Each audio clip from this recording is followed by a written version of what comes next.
ከጳጳሱ እስከ ዘራፊያው ከጎንደር እስከ ኢየሱስ እንደግመዋለን ታሪክ ይዤላችሁ መጥቻለሁ። ሰላም ጤና ይስጥልኝ ውድ የአርአያ ሚዲያ ቤተሰቦቻችን እንደምናላችሁ በያላችሁበት ሰዓት አቆጣጠር እንዳላችሁበት ሁኔታ ሰላማችሁ በዝት ይበል ማለት ፈልጋለሁ። ወንድም እህቶቼ፣ ታላቅ ታናሾቼ እንደየእድሜያችሁና እንደየክብራችሁ መጠን ሰላማችሁ ይብዛ።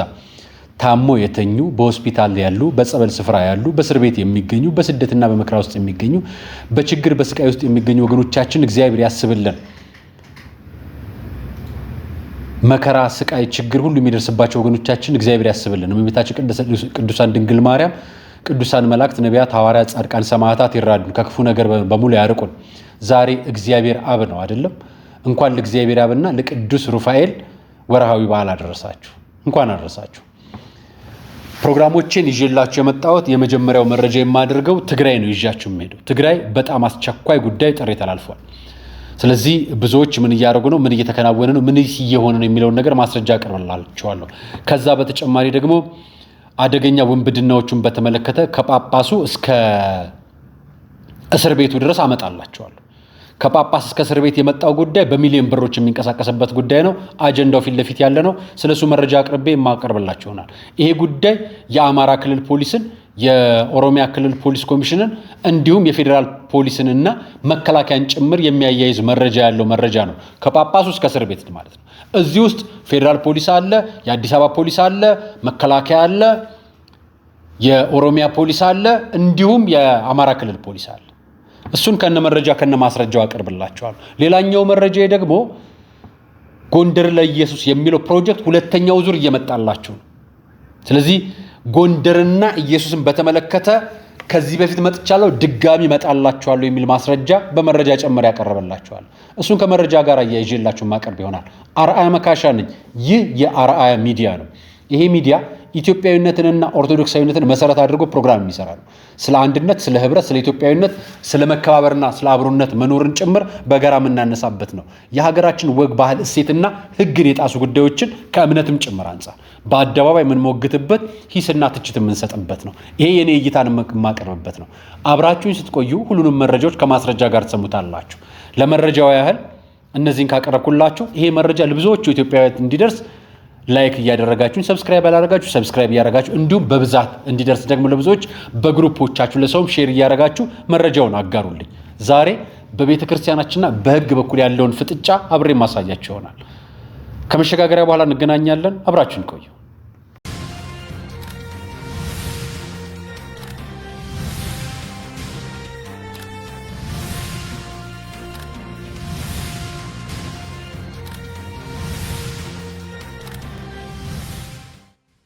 የመጀመሪያው መረጃ ይህን ቪዲዮ ላሳያችሁ።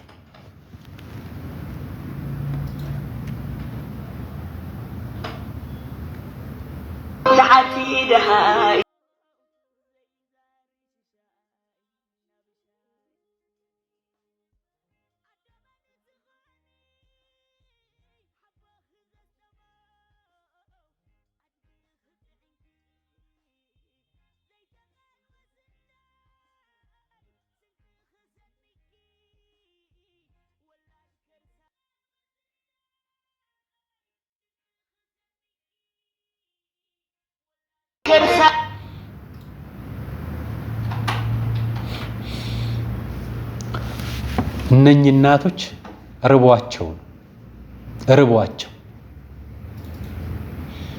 ልጆቻቸው በጦር ሜዳ ተገድለውባቸው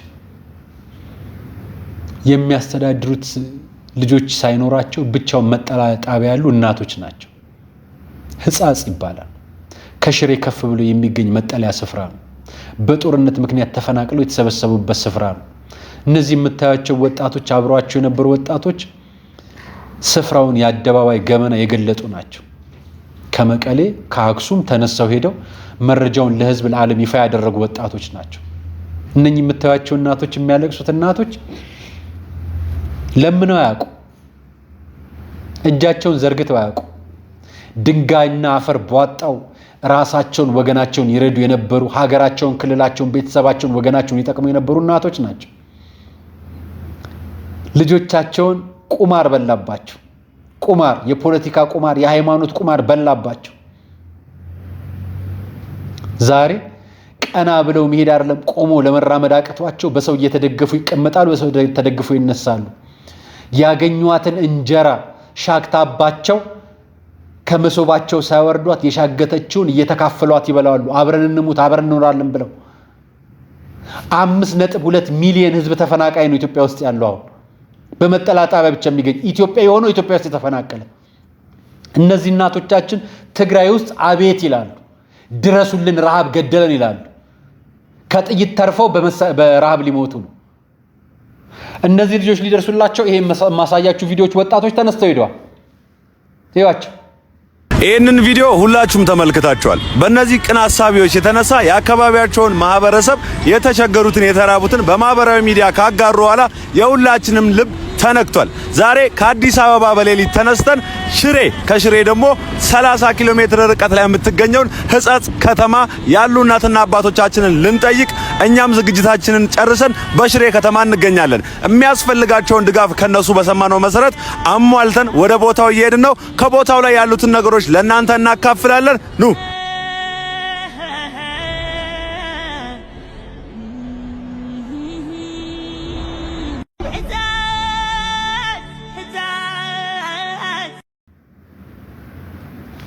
ያያቸዋቸው ወጣቶች የነዛን ማህበራዊ ሚዲያ ተከተለው በፍጥነት ሄዱ ናቸው። የአደጋ ስጋት ስራ አመራራችን የት ነው ያለው? የትግራይ የአደጋ ስጋት ስራ አመራር የት ነው ያለው? በግድ እየሰበሰበ ነው፣ በግፍል ፍላጎት እየሰበሰበ ነው ትሉናላችሁ። አጠገብ ያለው እየተራበ በግድ እየተሰበሰበ ነው የሚል ዜራ ትሰራለህ። አንተ እየበላህ አጠገብ ያለው በረሃብ ይሙት። አሁን በግዴታ መሰብሰብ አለበት። እውነት እነኚህ እናቶች እኮ እኛን ያሳደጉ ናቸው። የወለዱን አጥብተው ያሳደጉን፣ ጎረቤት ቀጥተው ያስተማሩን፣ ዛሬ ቆመን የምንሄድ ሚኒስትር የሆንን ባለስልጣን የሆንን ሰራተኛ የሆንን ከሀገር ውጭ ያለን ኢትዮጵያ ውስጥ ያለን እኮ ነን። የኛ እናቶች ናቸው እኮ የሚበሉት አጥተው በአቅም ማነስ ምክንያት ቆሞ መሄድ አቅቷቸው እየተንቀጠቀጡ የሚወድቁት እኮ በረሃብ ነው። እኔ የምነግርህ ወንድሜ ለነኚህ ወገኖች የምንደርስለት ሌላ ነገር ቢኖር ደስ ይለን ነበር።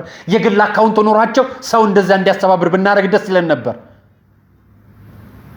ኢትዮጵያ ውስጥ እኮ እያንዳንዱ ሰው ተርቧል። አዎ የነኚህ ደግሞ ወገኖቻችን ከፋ። 3 ዓመታት በጦርነት በስቃይ በችግር በመከራ በጦርነት በረሃብ በድርቅ ተሰቃዩ። እባካችሁ በተቻላችሁ አቅም የሄዳችሁም ልጆች የምትሄዱም ወጣቶች ይሄንን ሚዲያ ሼር አድርጉትና እኔ በዚህም በቃለ ቀርን ምሰራለው ሚዲያ አይደለም በቆምኩበት ሚዲያ በሙሉ ለወገኖች በመታሰባሰቡበት አካውንት በሚዲያ በማስረጃ ገልጻለሁ። ማስረጃው ብቻ እውነት ይሁንልን። ለነዛ ወገኖች ግን የለት ዳቦ ማድረስ የምትችሉ ሆኑ። መጀመሪያ ብዙ ጊዜ ይሰበሰባል ይባላል በመንግስት ረሃብተኞቹ እንዳሉ ናቸው፣ አይቀነሱም። ተቀንሰው ነው የሚሞቱት። ዲፖፑሌሽን የሚሰራው እንደዚህ ነው። የህዝብ ቅነሳ የሚሰራው እንደዚህ ነው። ጦርነት ይከፈታል፣ ከጦርነት መጠለያ ይገባል፣ በረሃብና በስቃይ ይሞታል። ደህና ሰንብት። ዘመድ የለው፣ ልጅ የለው፣ በጦርነት ተገድሎበታል። ባል የላት፣ በጦርነት ተገድሎባታል። አጎት አክስት የላቸው፣ ወንዶቹ ጦርነት ላይ ተማግደዋል። አማራ ክልል የምታዩት ረሃብ፣ ትግራይ ክልል የምታዩት ስቃይ ይሄ ነው። አሁን ሕጸጻ የሚባለው መጠለያ ጣቢያ ነው። ለወገኖቻችን እንድረስላቸው አንድም ድምጽ ሆኑ። መንግስት እንዲደርስ መረጃውን ለብዙዎች ሼር አድርጉልኝ፣ አጋሩልን፣ ለብዙዎች እንዲደርስ። እኛ ኢትዮጵያውያን ነን። እንኳን ኢትዮጵያዊ ተርቦብን ከውጭ ያለ ጎረቤታችን ሀገራችን ሌላም ሀገር የማናውቀው ሰው በረሃብ እንዲሞት አንፈልግም። ስለዚህ ዲስኩር አይደለም ኢትዮጵያዊነት፣ የእውነት መኖር ነው። የትግራይ እናቶቻችን እንድረስላቸው። ይሄ እኔ ጥሪ ነው። መረጃውን ይሄን የምታጋሩኝ ሰዎች ካላችሁና በቦታው ላይ የሚሰበሰብ እርዳታ ካለ እኔ በመረጃ ለማጋራትና በሚዲያ ለማጋራት ሌላውን ምዕመን ከሀገር ውስጥም ከሀገር ውጭም ያለው ለመርዳት ሙሉ ፈቃደኛ ነው። ይሄ እኔ መረጃ ነው። ወደ ሁለተኛው መረጃ ነው የምገባላችሁ። ሁለተኛው መረጃ አደገኛው መረጃ ነው። ሁለተኛው መረጃ ከጳጳሱ ጀምሮ እስከ እስር ቤት የተደረገውን ሰንሰለት ነው የማሳያችሁ። ስውሯ ማርያም ላይ ያለውን ጉዳይ ነው። ስውሯ ማርያም ላይ በተደጋጋሚ አቀርቤዋለሁ መረጃው በተለያየ ይዘትና መረጃ። አሁንም ማቀርበላችሁ እኚህ የሀገረ ስብከቱ ሊቀ ጳጳስ ናቸው። ብፁዕ አቡነ ቀለሚንጦስ ይባላሉ። ብፁዕ አቡነ ቀለሚንጦስ ከ2009 ጀምሮ ነው እዛ የተመሩትና የተቀመጡት። ብዙ ደብዳቤ ወጥቶባቸዋል፣ ብዙ ማስረጃና መረጃ ወጥቶባቸዋል። እኛ ግን የግል ኃጢአት አይመለከተንም። ጉዳያችን ከምን ጋር ነው? ከቤተ ክርስቲያን ጋር ነው። የቤተ ክርስቲያንን ጉዳይ እናነሳለን። እንዲስተካከል ነው የምንጠይቀው። እንዲስተካከል እንዲታረም ምንም ነገር ቤተ ክርስቲያን ለአንድ ማህበር አንድ ቤተ ክርስቲያን አድላም ሰጣም አታውቅ። ይሄንን የሚሆኑት ደግሞ የብፁዕ አቡነ ዲዮስቆሮስ ናቸው። እኛ አባት ናቸው ብፁዕ አቡነ ዲዮስቆሮስ። ብፁዕ አቡነ ዲዮስቆሮስ የሚመሩት አለ የማህበራት ማደራጃ ዘርፍን መምሪያ የሚመሩት እሳቸው ናቸው። ከሳቸው መምሪያ ውጭ የትኛውም ማህበር የጉዞ ማህበራትን ፈቃድ መስጠት አይችልም። ይሄ የኢትዮጵያ ኦርቶዶክስ ተዋሕዶ ቤተክርስቲያን አዛለች። ብፁዕ አቡነ ዲዮስቆሮስም የሚመሩት ናቸው። አሁን ስውሯ ማርያም ላይ ጉዞ የምታዘጋጀው አካል የገዳሙ ጉዞ ነው የሚል መረጃ ነው የሚወጣው። ገዳም የራሱን ጉዞ ሊያዘጋጅ አይደለም ገዳም የተመሰረተው። ገዳም የራሱ ጉዞ ማህበር የለውም፣ እስከዛሬም ኖሮ አያውቅም። ስለዚህ የቤተ ክህነት መረጃን አልቀበልም የሚሉ ቤተ ክርስቲያኖች ካሉ በዚህ ጉዳይ ላይ የሚጠይቁት የሀገረ ስብከቱ ሊቀ ጳጳስ ናቸው። ሀገረ ስብከቱ ሊቀ ጳጳስ ይሄንን በምታዩት ቪዲዮ ደግሞ ካገኛችሁ ትገላቸዋለች ብለው ሲያስፈራሯቸው ነበር። ምመና የሰንበት ተማሪዎችን ከአዲስ አበባ ተነስተው ጉዞ ሲያደርጉ ያስፈራሯቸው ሊደበድባቸው የሞክሩትና በረሃ ጫካ በረሃ ወስጄ አስደበድባቸዋለሁ ስትል ስታስፈራራቸው የነበሩትን ልጆችን በእግራቸው ስር ወድቀው ሲጠይቋቸው አዎ ወደ ዳር ሁኑላት፣ አትንኳት፣ እሷን ታስገድላቸዋለች፣ ትገድላቸዋለች ብለው ሲያስፈራሩ ነበር። ይቺ ሴት በሳምንት 8.5 ሚሊዮን በ12 ሳምንት ከ400 ምናምን ሚሊዮን በላይ ብር የምታገኝ ልጅ ነች። በምን ታገኛለች? አንደኛው በሀገረ ስብከቱ አካውንት ቀጥታ ለሰበካ ጉባኤ የሚገባ ነው። ሁለተኛው ግን አካውንት ህንፃ አሰሪ ኮሚቴ በሚል የሷ ስምና የቤተ ክርስቲያን አስተዳዳሪ ስም ያለበት እንዲሁም አንድ ዲያቆን ያለበት ለሷ ጥብቅና የሚቆሙ አካላት የቆሙበት አካውንት አለ። ስውሯ ማርያም ገዳም የሚገባው ከውጭ ሀገርም ከሀገር ውስጥ አካውንት የሚያስገቡት በሱ ቁጥር አካውንት ነው። እሱ ቁጥር አካውንት ይውላችሁ ቤተ ክህነቱ የማያውቀው አካውንት ነው። ላሳያችሁ። በዚህ አካውንት ብቻ አይደለም በአንድ ጉዞ የምትወስደው 8 ሚሊዮን ብር ብያቸው ነው በአንድ ሳምንት። ከዚህ ውስጥ 2.5 ሚሊዮን ብሩን እሷ ውጭ ታወጣለች። ከዛ ውጭ ያለው በአካውንቷ የሚገባ ነው። መረጃው እርግጠኛ ያልሆነ መረጃ አለ። አንድ መረጃ አዲስ አበባና አካባቢው ላይ 9 ቤት ገዝታለች የሚሉ መረጃዎች ይወጣሉ። አሉባልታ ከሆኛም እናቃወማለን። መረጃዎቹ ግን አሉባልታ ናቸው። አሉባልታ ግን አይናቅም። መረጃውን ለጸጥታ አካላት እየሰጠን ነው። በዚሁ አጋጣሚ መረጃውን የያዘው ደግሞ ጉዳዩን የያዘው ከጳጳሱ እስከ እስር ቤት ያመጣውላችሁ ዛሬ እስር ቤት የምትገኘው አጸደ ማርያም ስለሆነች አጸደ ማርያም ልትፈታ ነው። በምን? በጳጳሱ ዝምታ፣ በመሃል ላይ ባለው የጉዞ ገንዘብ፣ ባሉት አጃቢና ጭፍሮች ምክንያት የመንግስት መዋቅር ያሉ የጸጥታ ተቋማትን የበላይ ኃላፊዎችን ከመከላከያ፣ ከአዲስ አበባ ፖሊስ፣ ከኦሮሚያ ፖሊስ፣ ከደብረ ብርሃን የአማራ ክልል ፖሊስ ጋር የተያያዙ ግንኙነት ሰንሰለቶች አሉበት። እዚህ ውስጥ የምንነግራቸው የተያዘችው በገንዘብ ዝውውር ምክንያት ነው። ከወንጀሎቹ መካከል እዛ መካከል የማትከፍላቸው ካህናት የሉም፣ የማይዘዋወርላቸው ገንዘብ የለም። እዛ መካከል የሷን ቁጥጥር የሚያደርጉ ቤተክርስቲያን ቢሮ የሰጣቻቸው አካላት አሉ። ከዚህ በፊት ሰው አስረው ነበር። ቪዲዮን አሳይቻችኋለሁ። ቃለ ቀርን ላይ ግቡና ገብታችሁት ወደ ኋላ ገብታችሁት ወንድማቸው ተገሎባቸው በአደባባይ ወጡ የጮሁ ድምጾች ዛሬ ላይ ወደ መድረክ እንዳይወጡ ወደ ሚዲያ እንዳይወጡ አስፈራርተዋቸው ጸጥ አስብሏቸዋል። ግድያው ግን ወንጀል ነው። ቤተክርስቲያን ዙሪያና በቤተክርስቲያን አጀባ ምክንያት የተደረገ ወንጀል ነው። ጫጫ ፖሊስ ጣቢያና የአማራ ክልል በዚህ ጉዳይ ላይ ጭጭ ብሏል። አጀንዳውን አፍኖ ጸጥ ብሏል። ለስንት ጊዜ? ለ3 ወራት እስካሁን አልተያዘም። የኦሮሚያ ፖሊስ በዚህ ጉዳይ ላይ በጣም ጠንካራ እንቅስቃሴ ያደረገ ነው። ጅማሮ ግን ድንበር ተሻጋሪ ነው። ድንበር ተሻጋሪ ማለት የኦሮሚያ ክልል ብቻ አይደለም ወንጀሉ፣ ድርጊቱ የተፈጸመበት ቦታ አለ። የተፈጸመበት ቦታ ያለው ክልል እየፈጸመ ስላልሆነ ጉዳዩ እሱ ብቻ አይደለም። መከላከያ ጋርና ፌደራል ፖሊስ ጋር የሚገናኝ ነገር ስላለው በሀገር አቀፍ ደረጃ የሚታይ ነው። ብቻም አይደለም ከፋኖ ጋር አንድ ነኝ ትላለች። ታጣቂዎች ጋር አብራ ቆማ የተነሳችበትን ፎቶ የኛውን ፎቶ ማስፈራራት ትጠቀመዋለች። የት ስትሄድ? አማራ ክልል ስትሄድ። አዲስ አበባ ስትመጣ ደግሞ ምን ታደርገዋለች? እነዚህ ሰዎች አግተውኝ ብር ጠይቀው ነው ትላለች። እስከ ዛሬ ድረስ ስውሯ ማርያም ያገተ ታጣቂ ኃይል ኖሮ አያውቅ እስከምናውቀው። እሱ ቦታ በኮማንድ ፖስት የታዘዘ በፌደራል መንግስቱ የሚመራ በጸጥታ መዋቅር የሚመራ የመከላከያ የሚመራው ኮማንድ ፖስት ነው ያለው ደብረ ብርሃን። ስለዚህ እስካሁን ድረስ ያ ቦታ በፋኖም በታጣቂ ኃይልም ቁጥጥር ስር ብሎ አያውቅም።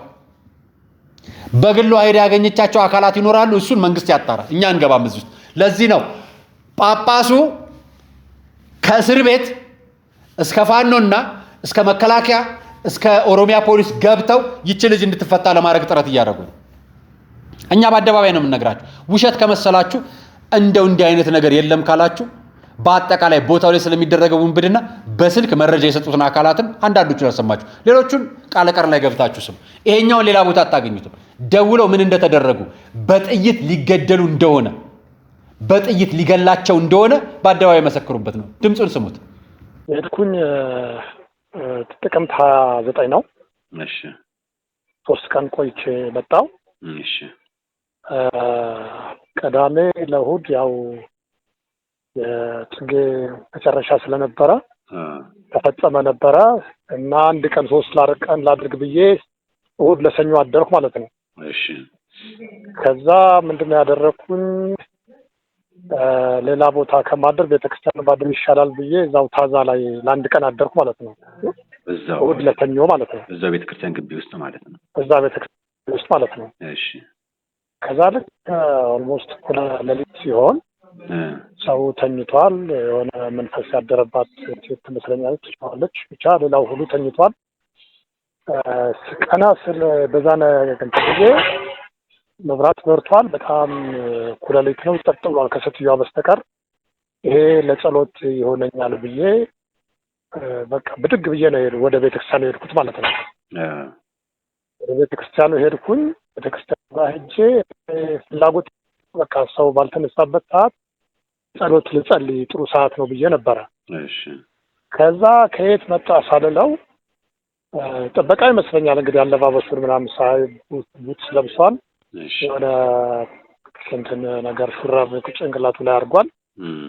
እንደው እየተምዘገዘገ መጣና ሌባ ነህ አለኝ ማለት ነው። ኧረ እንደሱ አይደለም፣ እኔ ጸሎት ላድርግ እንደመጣሁኝ፣ እንደዚህ አይደለም፣ አንተ እንደምትለው አይደለም፣ ምንስ ይሰረቃል ስለው ይገርምሃል በያዘው ዱላ በቃ ካልፈነከትኩ ይላል። እዛው የትኛው ሰው አንዱም እንኳን ቀና ብሎ እንትን ሊለን አልቻለም። ሁሉም ተኝቷል። እኩለ ሌሊት ነው ብያለሁ።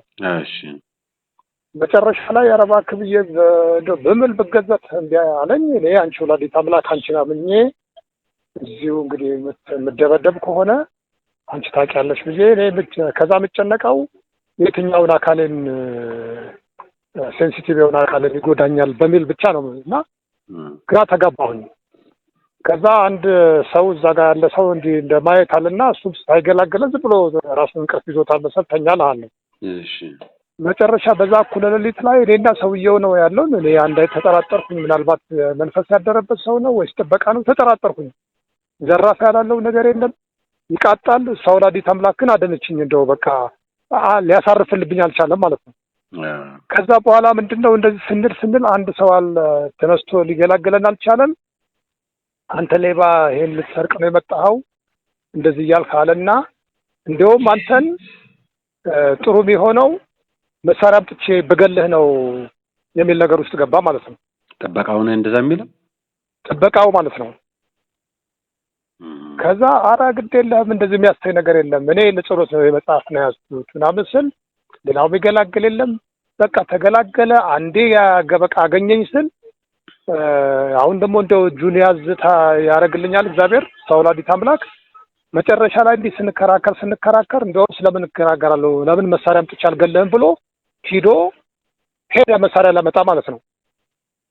በዚህ ውስጥ ላይ እኔ ምንድነው ያደረኩኝ በቃ ምንም ማድረግ ስለማልችል እስኪ ስል እንደው ምን እንዳሳየኝም እንጃ ወዲያውኑ ተሯሩጬ እሱ በወጣበት ሰዓት መሳሪያ ለመጣ ሲሄድ ሄድኩና ከተኙት ሰዎች ጋር ሂጄ ተቀላቀልኩ ማለት ነው። እሺ ተቀላቀልኩና አጋጣሚ የለበስኩት ይሄ እንትን አለ አይደለ ቢጫ የሚመስለው እንትን ቢጫ ልብስ ማለት ነው። መለኮሳት የሚለብሱት ወይባው ሳይሆን ይሄ በእንትን የሚሰራው እንደ ወፈር ያለው ጋቢ ነገር ይመስላል። ወፈር ያለው አዎ፣ እሱን ገዝቼ ስለምወደው እሱን ነው የምለብሰው።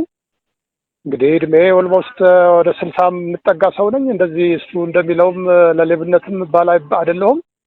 መጨረሻ ላይ እዛ ገብቼ በልብሴ እንዳይለየኝ ብዬ ያን ልብስ ወሩሬ ማለት ነው ከተኛውባት ቦታ ላይ አንድ አጠገብ የተኛለ ሁሉም ተኝቷል።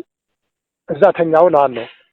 ከዛ እንደው ማልመልልህ ምንድነው መሳሪያውን ይዞ ይምጣ ግን ቀና ብዬ ካየሁት ሊለየኝ ነው ማለት ነው። ብቻ እንዳይለየኝ ያንን ልብሴን ወደዛ ወረወርኩና እዛ አጠገብ የለበሰው ሰው ጋር እንደመጠጋት ብዬ ዝም ብዬ ተኛው ባዶዬን ማለት ነው። ከዛ መጥቶ እኔ ዝም ብዬ ተኛሁኝ። መጥቶ የት ገባ ወጣ ምናምን ይላታል። እዛ ብዙ ሰው ነው የተኛው ብያለሁ። አንዷ አልወጣም ትለዋለች። ከዛ እንደ መግባት ብሎ እንዴት አድርጎ ይለየኝ እና ፈጣሪ እሷ ወላዲተ አምላክ ጠበቀኝ። አጉረምርሞ ሄደ እልሃለሁ። መሰላችሁ። ሁለተኛውን ደግሞ ላሰማችሁ። ሌላ ከቤተ ክርስቲያን አካባቢ የሚፈጠሩን ብድና ሴቶች እንዴት እንደሚሰቃዩ እንደሚንገላቱ ስሙት። ይኸውልህ ጉዞ አለ ብለው ባካምታ ከምግብን ጨምሮ ነው አሉ። ከዛ ተሄደ። ልክ ስጉሯ ልደርስ ስል አንደኛ ስጉሯ ወደ እንትን ኩኬለሽም ሳትደርስ ወደዚህ ናት። በጣም ቅናሽ መሆን የነበረበት ነው።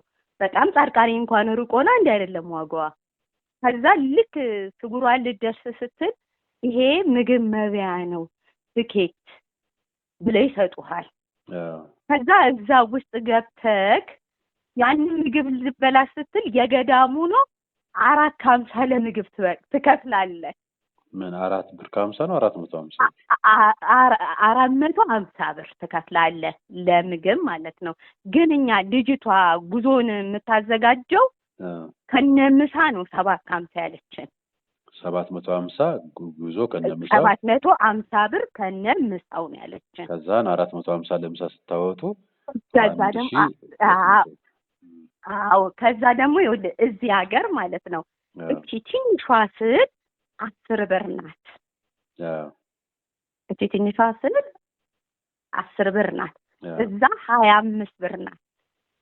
አንድ በል ከፍ ያለችው ደግሞ እኔ እዚህ ገዝቻለሁ ስል ትልቅ የሐዋርያቶችን 550 ነው የገዛሁት። ግን እዛ እኔ ልጄ ገዝቶ የመጣው 500 ብር። እቺ ትንሿን ከፍ ያለችውን አይደለም ትንሿን ማለት ነው። ስንት ብር? 500 ብር ነው ገዝቶ የመጣው ልጄ። ለመስከረም 21 አንግሶ ነው የመጣው። የመስከረም 21 ቀን 500 ብር ነው የተሸጠው። አንቺ ስንት ነበር የገዛሽው? እኔ እዚህ የገዛሁት ትልቁ ስል 550 ነው እዚህ እኔ ገዛሁት። እሱ ግን ትንሹን ገዝቶ የመጣው 5 ብር ነው። ለሌ የፈለኩት ቦታው ሁሉ ቢዝነስ ቢሆን መሬት ታድናለች። መዳኛ ቦታ ነው ብታዩ። ግን የቢዝነስ ቦታ 4500 ነው ያሉት።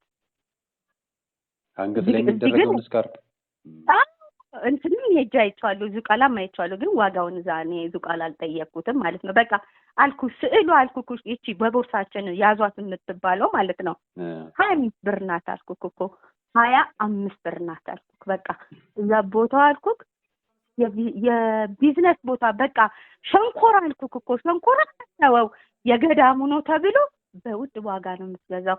ሰው ደግሞ ምንድነው የሚፈልገው? መዳኛ። በቃ መዳኛ ስለሆነ ይሄ እንደዚህ የገዳሙ ነው ሲባል ሰው ይገዛል አልኩ። ይሄ ነው ለምን 5000 ብር አይባልም? ህዝቡ እየገዛ ነው ያለው። የገዳሙ ሸንኮራ ተብሎ የሚሸጣል። የገዳሙ ሸንኮራ በቃ ሁሉ ነገር የገዳሙ ነው የሚሉክ። ገዳሙ እኮ ሸንኮራ የለውም እዛ። እሱን እኮ ነው የምልህ ወንድሜ፣ እሱን እኮ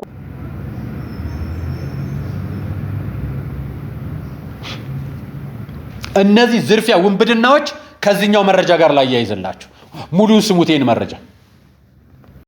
እሺ ስምሽን ራስሽን አጠቃላይ ስለ ስውሯ የተካሄደውን ነገር ለህዝብ ታብራሪያለሽ። እሺ ስሜ ሳምራዊት ፈይሳ ይባላል እና ስውሯ ማርያም ላይ ነበረ ወንድም የሚሰራው የበጎ ስራዎችን የሚሰራ ነበረ። ፋሲል በዙ ይባላል ስሙ። የበጎ ስራዎችን ይሰራል፣ ቤት ያከራያል፣ የሸራ ቤቶችን ያከራየ ነበረ፣ የጸበልተኛ ቤቶችን ማለት ነው።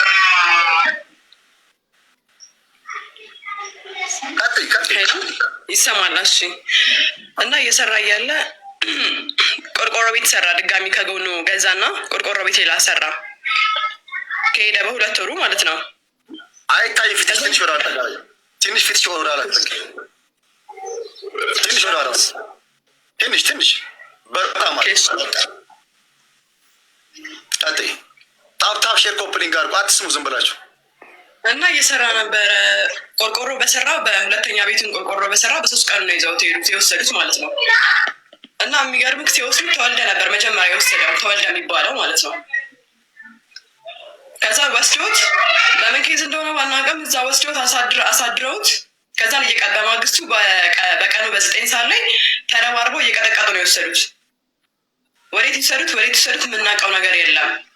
እኛ ከሳምንት እሱ ከተያዘ ከሳምንት በኋላ ነው አጋጣሚ ስልኩን ስደውለት አልሰራም ሲለን እናቴ ሌላ የምታውቀው ልጅ ስለነበረ ደወለች እና ስታናግረው አይ ፋሲል ተወስዷል ታስሯል የሚባል ነገር አለ አለ። እንዴ ምን ሆኖ የታሰረው? የት ስለ የታሰረው ስንል ጽጌሬዳ ታስሯል አለ። ጽጌሬዳ ፖሊስ ጣቢያ የሚባል አለ እዛው አካባቢ ስውር አካባቢ ያለች ፖሊስ ጣቢያ ያለች። ከዛ ኦኬ ብለን እኔና ማዘር ሄድን ማለት ነው። ስንሄድ ግን እዛ ፋሲል የሚባል ልጅ አልመጣም አሉ። በቃ ያልዞርንበት ጣቢያ የለም። እዛ ደብረ ብርሃን ላይ ራሱ ያልዞርንበት ጣቢያ ነው። በስውራ ማርያም ዙሪያ ማለት ነው። ያልዞርንበት ቦታ የለም። ምንም ልናገኝ አልቻልንም። ስንት ቦታ ተንከራተትን ማለት ነው። ያልተንከራተትንበት ቦታ የለም፣ ግን ልናገኘው አልቻልንም። በቃ ምን ብዬ ልንገርህ፣ ተመልሰን ድጋሚ ተወልደን ማናገር ጀመርን። ምንም አማራጭ ስለሌለን ስለ ቤተክርስቲያኗ የሚመለከተው ተወልደ ነው ሲሉን ተወልደን ድጋሚ ልናናገረው ሄድን። የሚገርምህ ስናናገረው ገዳም ቦታ ያለ ራሱ አይመስልህም። በቃ ዲስሪስፔክት ነው ያደርጋል። ስነ ምግባር የሚባል ነገር የለውም። ተወልደ የሚባለው ሰውዬ በቃ ስነ ምግባር የሚባል ነገር እንኳን የለውም። ስነ ምግባር የጎደለ ሰው ነው። እዛ ገዳማ ቦታ ሆኖ እናት እያለቀሰች እኔ እያለቀስን እባክህ ልጄ ጠፍቶብኝ ነው የት ነው ያለው ስትለው እኔ ምን አቀልሻለሁ? እኔ የማውቀው ነገር አለ እንዴ? ምን አቀላቸዋለሁ? በቃ የሚያናግረን መንገድ እንኳን እውነት በቃ ምን ብዬ ልንገርህ፣ በጣም አስነዋሪ ነገር ነው። እኛ ኦርቶዶክሶች ነን፣ ክርስትና እምነት ተከታዮች ነን። ግን የሚገርምክ ነገር እንዴት እንደዚህ ቤተክርስቲያን እንዴት እንደዚህ ይደረጋል? የቤተክርስቲያን ስም እንዴት እንደዚህ ያጠፋሉ? በጣም ነው የሚያቃጥለው፣ በጣም ነው ያንገበገበም ማለት ነው። እና ቦታው ደግሞ የሚገርምክ ነገር እናቴ ሄዳ ድናበታለች። ቦታው ሄዳ እናቴ ድናለች፣ ተፈውሳለች። በቃ እሱን ሰላም ነው እና ወንድም የሚሄደው ማለት ነው። እና ቦታው የድህነት ቦታ ነው እናውቃለን። ብዙ ሰዎችን ፈውሳለች እመቤቴ በራሷ ሁሉንም የፈወሰችው እንጂ እዛ ውስጥ በጣም ብዙ የሚሰራ ወንጀል አለ። በጣም የሚያስጠላ ነገር ነው። ቤተክርስቲያንን ታርጌት አድርገው እሷን ተገና አድርገው ብዙ ቆሻሻ ነገሮች ይሰራሉ። እና እባካቸው ይሄንን ነገር ቢጋለጥልን በጣም ነው ደስ የሚለን። የእኛ ወንድም አልፏል፣ ህይወቱ አልፏል። በተቀደሰች ቦታ ነው ያለፈው። ደብድበው ቀጥቅጠው ገለው የጣሉት ጫካ ውስጥ ነው የተገኘው። የሚገርምክ ነገር እዛ እንዳይገኝባቸው ተብሎ ስውራ ማርያም ጋር እንዳይገኝባቸው ተብሎ ወደ ጽጌሬዳ ጠጋ በሚል ቦታ ላይ ነው ጫካ ውስጥ በርብረው የጣሉት ማለት ነው። እና በጣም በአሰቃቂ ሁኔታ ነው የገደሉት፣ እንደዛ አሰቃይተው። እና እኔ የምለው ምንድነው በቃ ፍርድ እንዲያገኝ ይፈልጋለሁ፣ እውነቱን ለመናገር ማለት ነው። እና ቤቱን እንዲጠራ ፈልጋለሁ። ለምን እምነታችን እንድትሰደብ አንፈልግም። እኛ ኦርቶዶክሶች ነን፣ እንድንሰደብ አንፈልግም። እምነታችን በዚህ ቆሻሻ ነገር እንድትሰደብ አንፈልግም። የእኛ ወንድም አንዴ ህይወቱ አልፏል፣ ግን በቃ ለሌሎቹ መድረስ አለብን ነው የምለው። ለሌሎቹ እንድረስላቸው። በጣም ብዙ ገዳዮች አሉ፣ ለገንዘብ ሲሉ የተቀመጡ ሰዎች ብዙ አሉ። እና ገዳዮቹን እናዋርድ ነው የምለው። በቃ ቤተክርስቲያኗ ትጥራ። በቃ ብዙ ድህነት ያለበት ቦታ ነው። እና እባካችሁ በቃ ይህን ነገሮች የምታዩ ሰዎች እባካችሁ ይሄን ነገር እናጋልጥ፣ እናስወግድ። የማይረቡ ሰዎች እናስወግድ። ያልተመረጡ ሰዎች ቤተክርስቲያን ላይ መቀመጥ የለባቸውም። በቃ የተመረጠ ሰው ብቻ ነው ቤተክርስቲያን ላይ መቀመጥ ያለበት። ስሟ እመቤት እንዳቆሻት አንፈልግም። እመቤቴ ብዙ ነገሮችን ነው እንትን የምትለው፣ ብዙ ነገር ድህነት አለባት። እና ግን የሚገርም ነገር ወንድሜ ብዙ ገዳዮች ናቸው ያሉባት።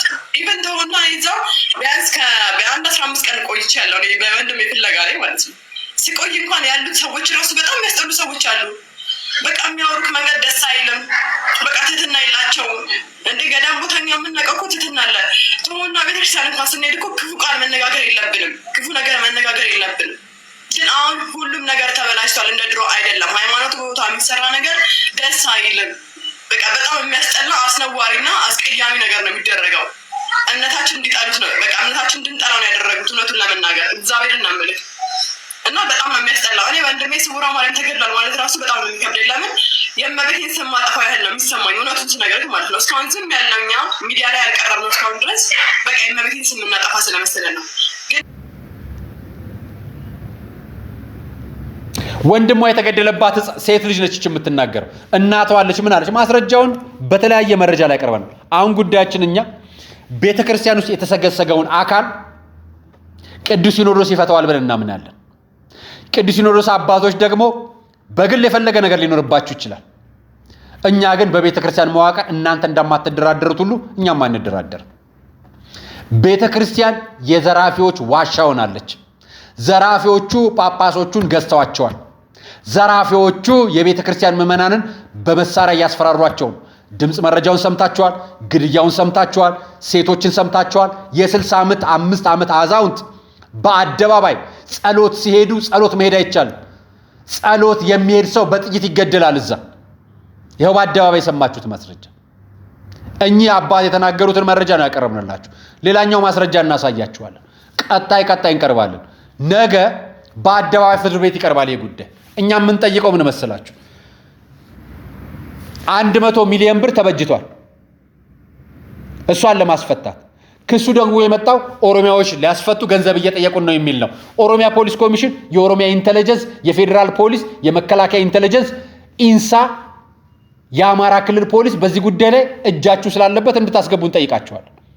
በዚህ ጉዳይ ብቻ አይደለም፣ የቤተ ክህነት አመራሮች በዚህ ጉዳይ ላይ በዋናነት የሚመለከታቸው ብፁዕ አቡነ ዲዮስቆሮስ የማህበራት ማደራጃ ዘርፍ መምሪያ ኃላፊም ጭምር ስለሆኑ፣ ብፁዕ አቡነ ሳዊሮስ ደግሞ የቤተ ክህነቱ ስራ አስኪያጅ ስለሆኑ በጉዳይ ላይ በቀጥታ መጠየቅ ይችላሉ።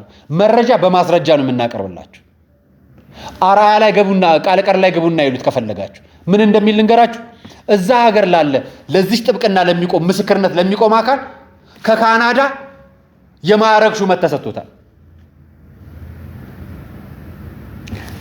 ውንብድናው ተራ አይደለም፣ በጣም ሰፊ ውንብድና።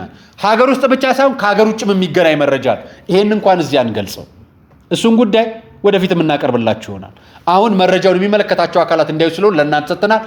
ስውሯ ማርያም ላይ ያለው አጀንዳ ከጳጳሱ እስከ እስር ቤት ያለው ውንብድና አደገኛ ነው። እናንተ ካልገባችሁበት አይፈታም። ጳጳሱ ማምለጫና መውጫ አቅቷቸው ከሆነ ግቡና አርዷቸው። ሀገረ ስብከቱ መውጫ አጥቶታል።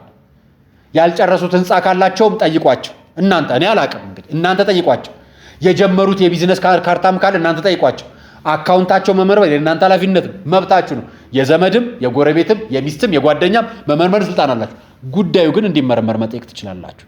እኛ ጥያቄያችን ቤተ ክርስቲያንን ከወንበዴዎች ዋሻ ጸዳ ይበል፣ ምዕመን ይግባ፣ ይጸልይ፣ ያስቀድስ፣ በረከት ያገኝ። ከመርካቶ የሚሸጠው ቅባ ሜሮን በካርቶን አሳይተናቸዋል። ቅባ ሜሮን ከቤተ ክህነት ውጭ ይወጣል። ከዛ ውጭ የሚሰጥ ቢታደልበት ቦታ አለ።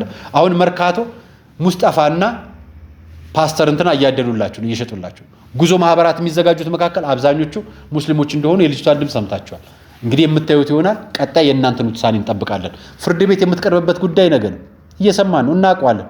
የምናውቃቸውን ነገሮች እነግራችኋለን። ጉዳዩ የግል አይደለም፣ ጉዳዩ የቤተ ክርስቲያናችን። ልጅቷን ፍቷት፣ ነገር ግን ቤተ ክርስቲያኑን ነጻ አድርጉልን። እኛ የምንፈልገው ወንጀለኛ እንዲኖር እስረኛ እንዲኖር ምናምን ብቻ አይደለም። ፍትህ ላገኘ ለተሞቱ፣ ለተገደሉ፣ ለተደፈሩ፣ ለሚደፈሩ ሴቶች በሙሉ ነጻ ጥብቅና ቆሙልን። ይሄንን አባቶች ቆሙልን። ለገንዘብ ስትቆሙ ነፍስ አጣችኋል። እግዚአብሔር የሚጠይቃችሁ ስለ ነፍሱ እንጂ ስለ ገንዘቡ አይደለም። ገንዘብ አይፈልግም፣ ምድር ላይ የሚቀር ነው። የሰማይ ቤት ዶላር አይከማችም። ለሰማይ ቤት የሚገባ ገንዘብ የለም።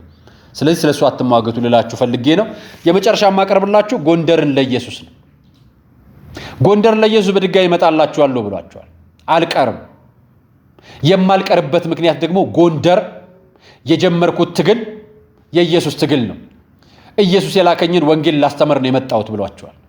እናንተ ሊቃውንት፣ እናንተ የወንጌል መምህራን፣ እናንተ ሰባኪያን፣ እናንተ ሊቃውንት አፍላቂ፣ የድጓው መምህራን፣ የሐዲሳት ተርጓሚ መምህራን፣ የብሉዩ መምህራን እናንተ የታላችሁ? እናንተ ዲያቆናን፣ እናንተ ጎንደሬዎች የጠፋችሁ? እናንተ ጎጃሚዎች፣ እናንተ ሸዋዎች የታላችሁ? እናንተ ወለጋዎች፣ እናንተ አርሲዎች፣ እናንተ ሸዋዎች፣ እናንተ ባሌዎች የጠፋችሁ? ክርስቲያን የሆናችሁ በተለይ ሰባኪያን የምትባሉ፣ አስተዳደር የምትባሉ፣ ጳጳስ የምንባል፣ ዲያቆን የምንባል፣ ካህን የምንባል የት አለን? ኢየሱስን የሚያስተምረን ፓስተር መጣላችሁ። ድጋሚ መስማት ትፈልጋላችሁ? ሙሉ ስሙት። ይሄ ጎንደርን በድጋሚ መጣላችኋል አልቀርም ሲላችሁ አስቸኳይ መልእክት ለጎንደሮች የሚል መልእክት ልቆላችኋል። ቪዲዮን ተከታትለን እንመለስ።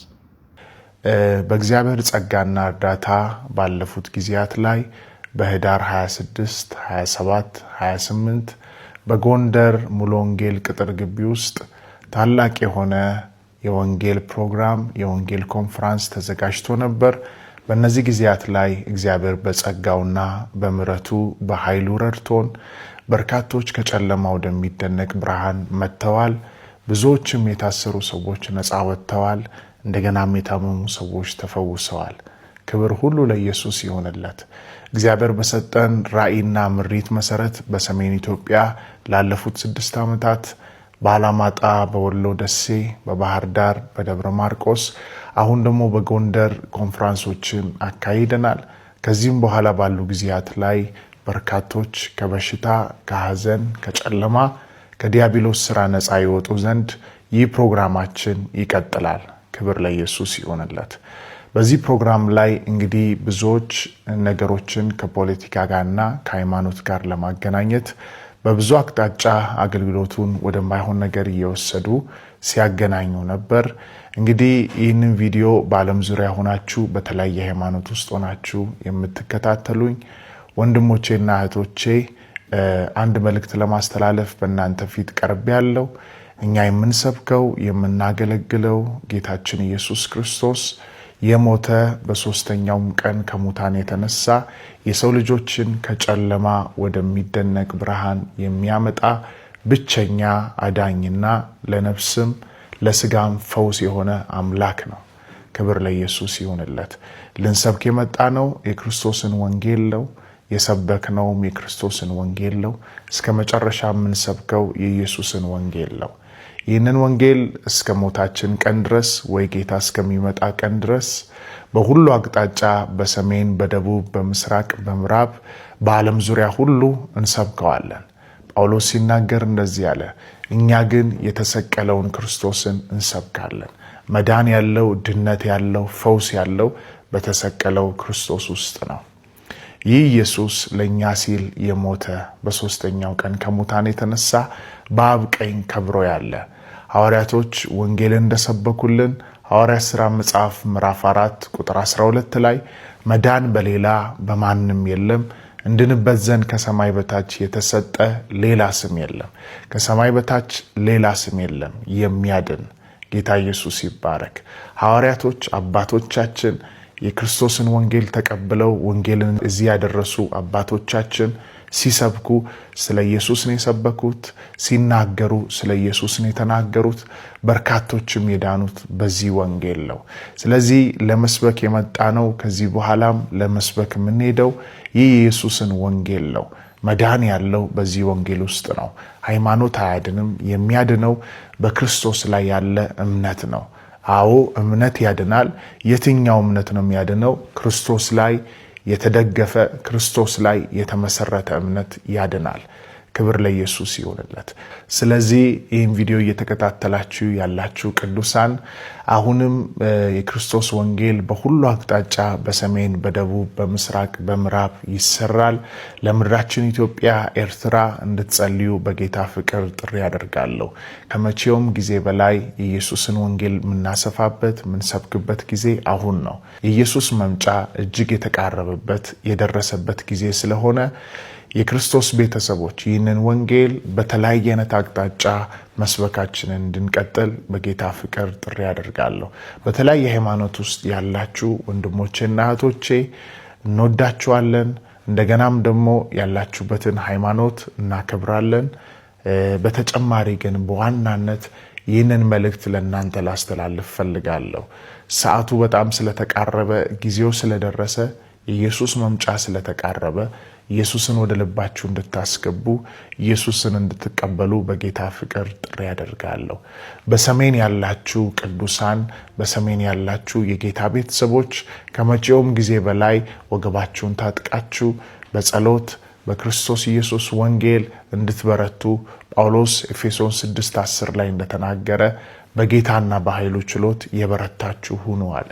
መበርታት ያለብን ጊዜ አሁን ነው። በተለያየ አይነት አቅጣጫ የሚነሳብንን ዛቻ፣ ክፉ ነገር ሁሉ ወደ ጎን አድርገን በክርስቶስ ኢየሱስ ልንበረታ ይገባል። ጌታ ኢየሱስ ይባረክ።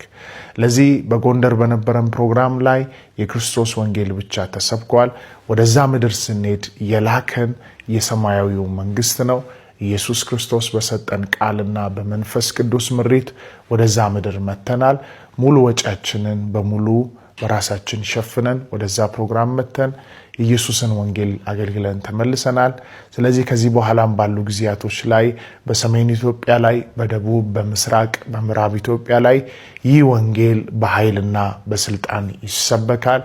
የጌታ ቤተሰቦች ከዚህ በኋላም ባሉ በክርስቶስ ኢየሱስ ወንጌል ፕሮግራሞችና የወንጌል ስራዎች ላይ የቤተ ክርስቲያን ተከላዎች ላይ የጌታን ስራ አብራችሁን እንድትሰሩ በጸሎታችሁ በገንዘባችሁ ባላችሁ ዕውቀት አብራችሁ እንድትቆሙ በጌታ ፍቅር ጥሪ ያደርጋለሁ። ሰዓቱ እጅግ ስለተቃረበ የኢየሱስ መምጫ እጅግ ስለደረሰ አብራችሁ በመቆም የክርስቶስን ወንጌል እንድታሰፉ በጌታ ፍቅር ጥሪ ያደርጋለሁ። ጌታ ኢየሱስ በነገር ሁሉ ዘመናችሁን ይባርክ።